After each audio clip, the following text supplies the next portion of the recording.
بسم اللہ الرحمن الرحیم۔ کیا رمضان شریف میں ہم ورزش کر سکتے ہیں یا نہیں کر سکتے؟ روزے کے ساتھ جم جانا چاہیے یا ورزش کرنی چاہیے یا نہیں کرنی چاہیے؟ اس کا جواب میرے بھائی آسان ہے۔ رمضان شریف چونکہ نیکیوں کا مہینہ ہے، گناہوں سے بچنے کا مہینہ ہے اور نیکی کو بڑھ کر کرنے کا مہینہ ہے، تو اس کے اندر انسان یہ سوچتا ہے کیونکہ عام مہینوں کے اندر ہم جو نیکی کرتے ہیں، ماہ رمضان میں اس نیکی کا ثواب کئی گنا زیادہ ہو جاتا ہے۔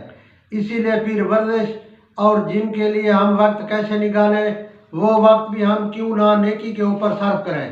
لیکن میرے بھائی یہ دیکھنا چاہیے، جو ورزش کا عادی ہے، جو روزانہ ورزش کرتا ہے، جم جاتا ہے، کوئی کھیل کھیلتا ہے، تو اس کو اپنی طبیعت اور اپنے حالات کو دیکھنا چاہیے۔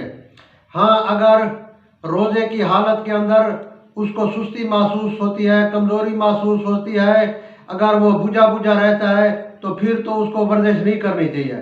لیکن روزے کی حالت کے اندر وہ چست ہے، توانا ہے، اس کے جسم کے اندر توانائی ہے اور حشاش بشاش ہے، اس کو ورزش لازمی کرنی چاہیے کیونکہ وہ ورزش کا عادی ہے۔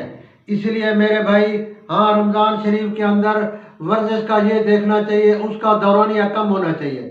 اگر عام صحت کی حالت کے اندر یا غیر رمضان کے اندر آپ جو ورزش گھنٹہ ڈیڑھ کرتے تھے، وہ اب آپ کو آدھا گھنٹہ کرنی چاہیے، آدھا گھنٹہ نہیں تو 15 منٹ کرنے چاہیے، اس کا دورانیہ کم ہونا چاہیے، کیونکہ فل ورزش کرنے سے ہو سکتا ہے آپ کا شوگر لیول ڈاؤن ہو جائے، کیونکہ جسم کے اندر روزے کی حالت کے اندر پانی کی کمی ہوتی ہے۔ اس کے علاوہ میرے بھائی، آپ روزے کے ٹائم میں دیکھ کر آپ ورزش کر سکتے ہیں۔ اب جو مریض ہیں، جیسے بلڈ پریشر کے، شوگر کے یا عام صحت مند آدمی جو روزانہ واک کرتے ہیں 5-5 کلومیٹر، 6-6 کلومیٹر، تو ان کو چاہیے وہ واک کو آدھا کر لیں یا چوتھائی کر لیں، کیونکہ واک تو آپ سحری کے بعد بھی کر سکتے ہیں، افطار سے پہلے بھی کر سکتے ہیں، دن کو کسی وقت کر سکتے ہیں، رات کو تراویح کے بعد بھی آپ کر سکتے ہیں۔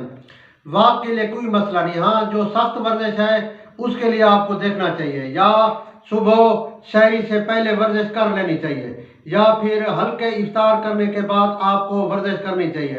مجھے یاد ہے ہمارے بچپن کے اندر ہم پہلوانوں کے اکھاڑے کے اندر جاتے تھے، تو وہ جو ہے نا، افطار سے پہلے عصر کی نماز کے بعد سمجھیں اپنا تیل مالش بھی کرتے تھے اور اکھاڑا بھی کرتے تھے، اور اس کے بعد وہ افطار کرتے تھے۔ لیکن وہ ان کا جو اکھاڑا جو پہلے ڈیڑھ 2 گھنٹے تک رہتا تھا، ڈانٹ نکالتے تھے، لیکن ماہ رمضان کے اندر وہ چند منٹ ہی کرتے تھے، بعد جو ہی تھوڑا پسینہ آتا یا کر لیتے، اس کے بعد وہ ختم کر لیتے تھے، پھر وہ افطار کر لیتے تھے۔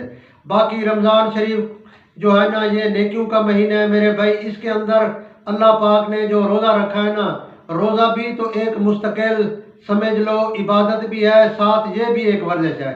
روزے کے اندر بھی ایسے سمجھو معدے کی، آنتوں کی، جگر کی، ہر چیز کی ورزش ہو جاتی ہے۔ جب وہ خالی پیٹ ہوتا ہے تو یقینی بات ہے ان کے اوپر بوجھ نہیں پڑتا۔ ورزش میں بھی یہی ہوتا ہے، جب ہم کرتے ہیں تو ہمارے جسم کا جو فاسد مواد ہے وہ پسینے کی صورت میں نکل جاتا ہے، جو غذا ہم نے کھائی ہوتی ہے۔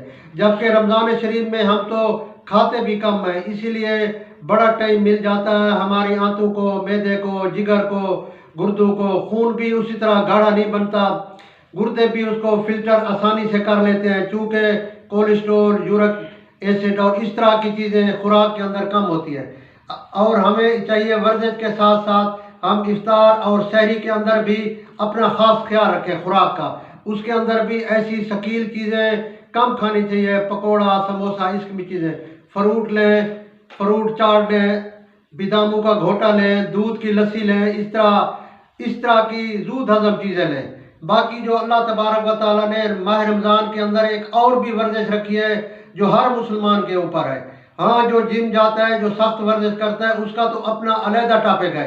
یہ تمام مسلمانوں کے اوپر اللہ پاک نے ایک ورزش جو تراویح کی صورت میں اللہ پاک نے ہمیں نعمت ورزش دی ہے، وہ بہت زبردست ہے۔ دیکھیں، افطار کے بعد جس میں تھوڑا بھاری پن ہو جاتا ہے، سستی ہو جاتی ہے، جو ہی ہم تراویح شروع کرتے ہیں، تراویح پڑھتے ہیں، تراویح پڑھنے کے بعد حشاش بشاش ہو جاتے ہیں، دل کرتا ہے اب کہیں گھومے پھرے۔ یہ میرے بھائی، اسی لیے اللہ پاک نے ہمیں تراویح کی صورت میں بھی ایک نعمت دی ہے،